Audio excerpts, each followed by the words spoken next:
Good morning, everyone. It's Joker, and today we are back with another slime video. And today, someone, I think a few people requested, we're going to go over how Ranked Valor Cup works and do a few fights, because it's a monthly event, it is ranked, there are rewards to it, and people do want to know like how exactly to attempt it in the best way possible.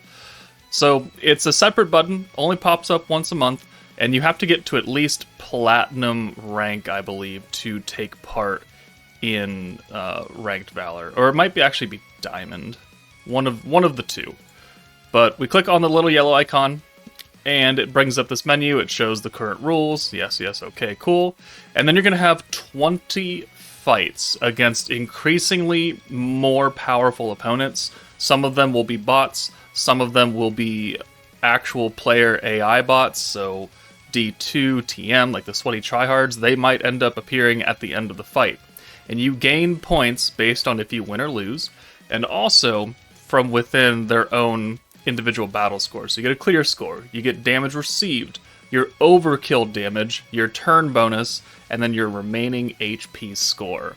So in order to do really well in Valor Cup, you have to do, once you get to the higher fights, about 400,000 damage of total overkill, at least, to get this maxed out. You gotta take as little damage as possible, and you gotta have a lot of HP remaining. And you gotta do it in the least amount of turns, which is going to be 3, because there's not really any other way to do it. So a 3-turn kill with at least 400,000 overkill damage, while taking as little damage as possible and retaining the most HP.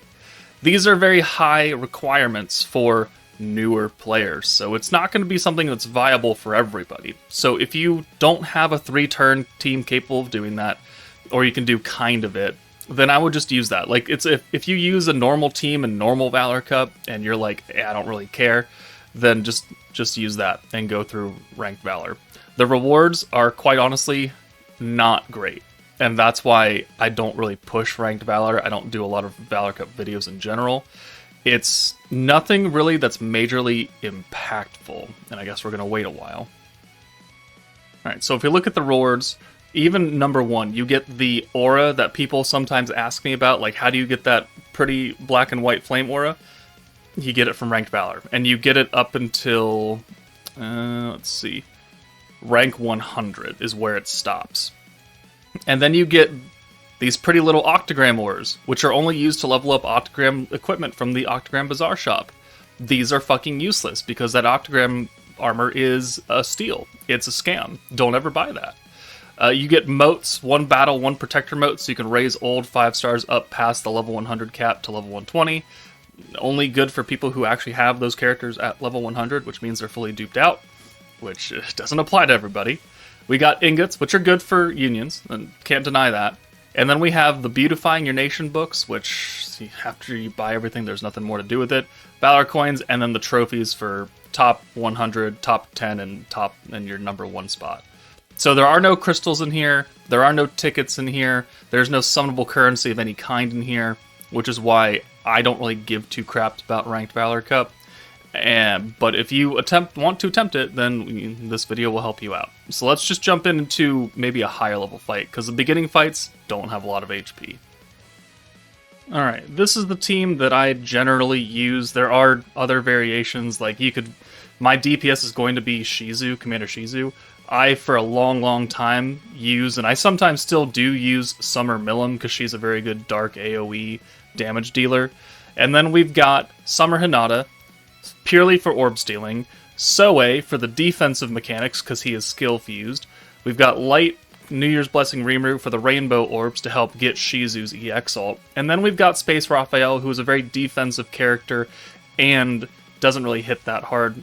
And the trait that he has is a magic seal when you bring them in. So when you switch his character to the Vanguard during Valor, all enemies' magic changing skills are sealed. So that prevents them from using orb changes or the rewind ability on turn 1. So this is a pretty typical team. Xion is going to give guaranteed crit, guaranteed synergy to physical allies, which Shizu is physical. And the entire point is just cycle an EX ult by turn 3 and then nuke with Shizu's big time buff. Now, especially during the early fights, the enemies do not have a lot of HP. 9,000 right there for Leon. Ranga has 7,000. This Milim should hopefully have a little bit more. Nope, it's still 7.9. So they will die very quickly. So it's important to sometimes maybe take your attack gear off your units so they don't hit as hard so you can keep them alive longer. Because in order to do 200, 300, 400,000 damage worth of HP, you need people to actually be alive. So here, we've set Hinata up so she's got 2 orbs plus an incoming 1 down here. That's good, because she steals 3, and we're going to guarantee that she has 3 next turn. So we're going to swap New Year's Reamer out for Raphael, and put that magic seal on so Ranga can't use his orb change. And then we'll simply just send some orbs here. Only 2 of them, because we only need enough, plus the 30 that we're going to get from next turn from Xion, to use the orb steal and the rainbow convert. So, seal the magic, 1 and 2. Perfect. And now we have now 4 Hinata orbs. Cool. And we only needed 3.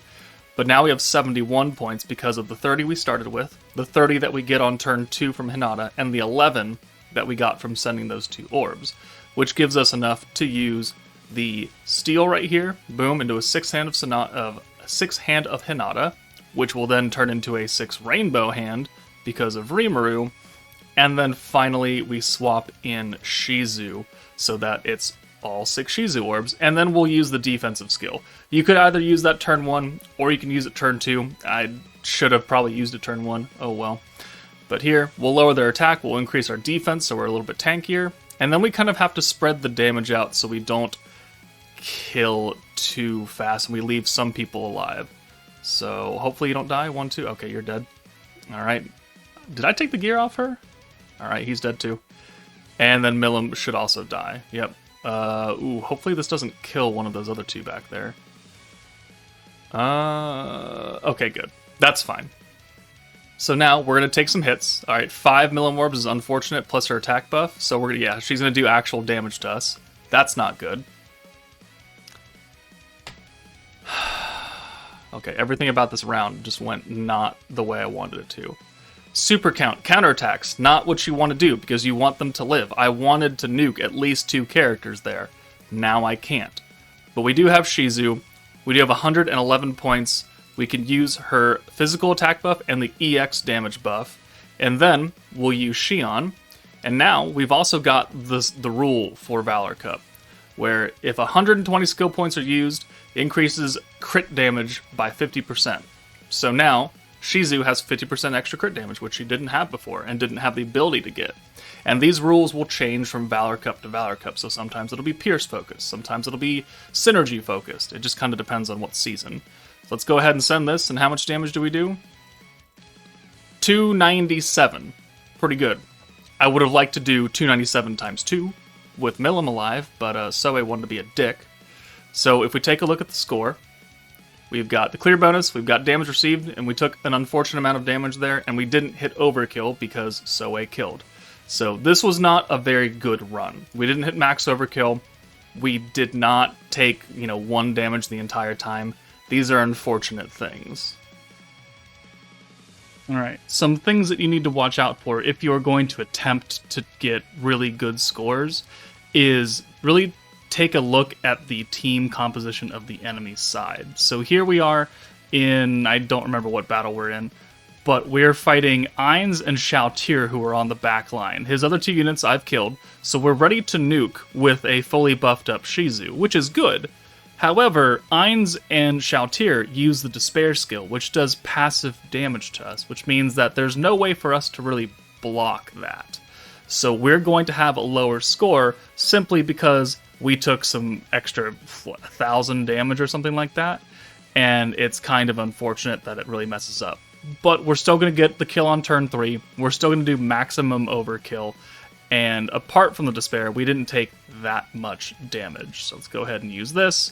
We do, 371 because we're type advantages against Kurobe, 270 against the type neutral characters. So we look at the score breakdown now. we have the turn bonus. We took damage, so we're minus 122. We got the max overkill. We got the turn, and our remaining HP, it's never actually maxed out, but because we took damage right here, this score has gone down. So not truly ideal, but we're still able to hit the main point, which is the overkill.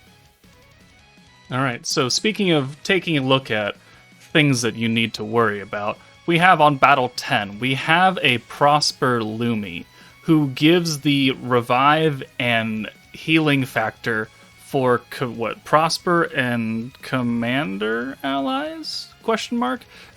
The important thing is it lasts for 3 turns. So if she pops that, you will not be able to do such a thing, which is kind of a problem. So we're going to have to change our team comp up to make sure that she can't use that, so we can ensure that we can still kill everybody on turn 3 without having one of them be, or a couple of them be, literally invincible. So what I'm going to do is I'm going to swap out Raphael for someone who has a body and spirit sealing skill, because Prosper Lumi, if we look at her in my own box, all the way down here somewhere, Prosper Lumi, where the fuck are you? There you are. So her skill for the Resurrection to Prosper and Commander, at the end of each turn, recovers 100% of HP lost, and then if incapacitated, revives at the 100% HP. So you are invincible for 3 turns if you're Prosper Commander, which at least she is, which means that even if she is the only living person, she's not going to die on turn 3. So let me swap out for someone who has body and spirit sealing. Okay, so Adventurer Shizu, World of Fantasy Shizu, whoever you want to call her, her Valor trait, when you switch this character to the front line and activate souls, all enemies' body and spirit changing skills are sealed. So when we swap her in turn 1 for New Year's Rimuru, we will seal Lumi's ability to use that turn 1. So then we can send some orbs on her and hopefully take her out. Alright, so we're just gonna, this will probably be the last segment of the video.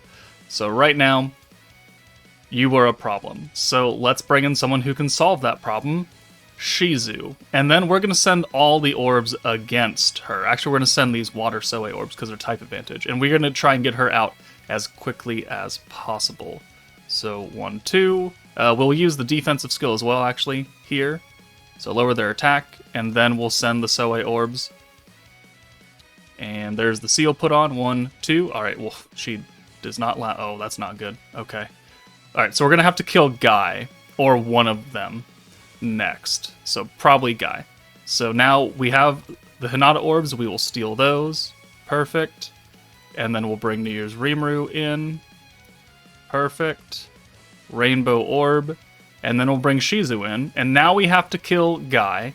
And then well, actually, let's kill someone else instead. Let's kill Lumi instead. But once we kill Lumi, it'll bring in the next character who is weak, which is going to be that Prosper Lumi.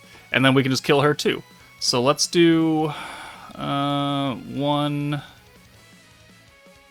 How much health do you have? 17k? Alright, not a lot. So let's do 1, 2, 3, 4, 5, 6. And this should kill Lumi and the other Lumi. So 1, 2, 3, 4, 5... Oh, that's not good. Miscalculated there. Hopefully she doesn't use it, but she probably will. And we just fucked ourselves over. Okay. And... Oh, she got swapped out because she has low HP. We got lucky there. Excellent. So because Lumi... The AI always swaps out characters with low HP, just automatically. So because we left Lumi at such a low state and she came in automatically, the next turn, instead of using her skills, the AI was like, no, get out. And we're going to bring in a full HP unit, which actually did save us from having this run go dead. So you can mess things up. The AI, you can kind of play around with it to make it think what it's doing is its own idea, but you're forcing it to do it. It just takes knowledge of the skills and the game itself. So now we're ready to go. Safe and sound. Let's use that attack buff. Will this actually hit? I don't think it will hit her, so let's just use Shion to give ourselves the guaranteed crit pierce. We just now have to make sure that we send at least 1 extra orb next turn. That way we can kill Lumi. So we'll send everything. This will do a literal butt ton of damage because we're type advantage over 2 of them. And then Lumi comes in, and then we'll send the 1 orb, and she will die. And there we go. We got a pretty good run right there. Not the best, because we still took a little bit of damage, but at least we didn't have to deal with the revive, and we were here for another 3 turns. So, minus 205, maximum overkill by a lot, turn bonus, and then our HP score. So these are the things you should be looking for. Playing around with the other unit's skills and seeing what needs to be sealed, what needs to be done, and then just bringing a good AoE nuker with decent buffs. Right now, the Valor Cup rule is extra crit damage, so if you're not totally confident you can do X amount of damage, play to the rule, bring a crit focused team instead, and then bank on that extra 50% damage to whatever Valor Cup season is. So if it's Pierce, bring Pierce. If it's crit, bring crit. Synergy, bring synergy. Hopefully this gives you at least a rough idea of how you want to play Valor Cup. Again, if you don't have any teams that can do this reliably, then just bring whatever team you normally use, whether it be Vengeance or some lower tier team, and just play some rounds. You're not going to win everything, but, again, the rewards are not super great, so you're not really missing out on anything either. Valor Cup rewards are really tailored to endgame players, and I wish they would fucking change it, but they don't. So, newer players, don't feel too bad if you can't do everything. You're not missing out on much. But that's it from me, guys. Take it easy, and I'll see you all later.